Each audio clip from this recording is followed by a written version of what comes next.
ہوئے ساڈی جماعت وچ بغض کوئی نہیں، ساڈی جماعت دے اندر اللہ دے بندیو حسد کوئی نہیں، ساڈی جماعت سچی سچی جماعت ہے۔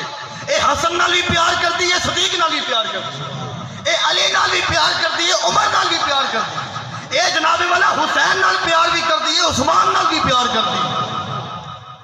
میرے آقا تشریف فرما سن، آخری گل جی، میرے آقا تشریف فرما سن، اللہ دے نبی موجود سن، بیٹھے سن، صحابہ میرے آقا دے بددعا دے چہرے دیاں زیارتاں کر رہے سن۔ یہ گل میں ترنم میں بھی کر سکنا، لیکن میں گل سمجھانا چاہنا تاکہ عقیدہ صحابہ ہوتے ساڈا انج مضبوط ہو جائے۔ صحابہ بیٹھے سن، صحابہ مصطفیٰ دے چہرے دیاں زیارتاں کر رہے سن، اللہ دے نبی دیاں زیارتاں صحابہ پہ کرتے سن۔ تھوڑی دیر تو بعد کی ویکھیا کہ ایک بندہ اس حالت میں آیا کہ وہ دے جسم وچوں خون نکل رہے، وہ دی ٹنگ وچوں لت وچوں خون جاری ہے۔ اللہ دے نبی نے پوچھا تینوں کی ہو گیا ہے؟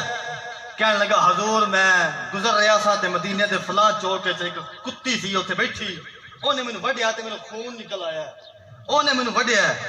تھوڑی دیر گزری تے پھر ایک اور بندہ آ گیا، اونے آکھیا وہ بھی زخمی سی، او دی لت وچوں خون نکلدا سی۔ اللہ دے نبی نے پوچھا تینوں کی ہویا ہے؟ کہنے لگا یا رسول اللہ میں بھی فلانی گلی وچ گزریا تے اوتھے چوک دے اندر ایک کتیا بیٹھی سی، اونے مینوں وڈ لیا ہے، خون جاری ہو گیا۔ اللہ دے نبی نے فرمایا کہ چلو صحابہ اس کتی دا پتہ تے لئیے انہوں کی گل ہے، کیوں لوگوں نے تکلیف دے رہی ہے، کیوں لوگوں نے پریشان کر رہی ہے۔ ایک کمال ہے میرے آقا دا، اللہ دے نبی دا کمال ہے، کائنات وچ کسے بندے دا کمال نہیں جڑا مصطفیٰ دا کمال ہے۔ انساناں نال گل کردا ہے تے حیواناں نال بھی کردا ہے، اے پہاڑاں نال گل کردا ہے تے درختاں نال بھی کردا ہے، اے چند نال گل کردا ہے تے سورج نال بھی گل کردا ہے۔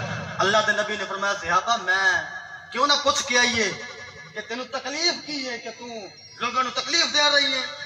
اے ہن صحابہ اپنے میرے آقا اپنے صحابہ دے نال تے انہاں دوواں بندیاں دے نال اس کتی کول پہنچ گئے جن نے انہاں نوں وڈیا سی۔ اللہ دے نبی نے پوچھا او کتی کیوں وڈے انہاں لوگوں نوں تکلیف کیوں دتی؟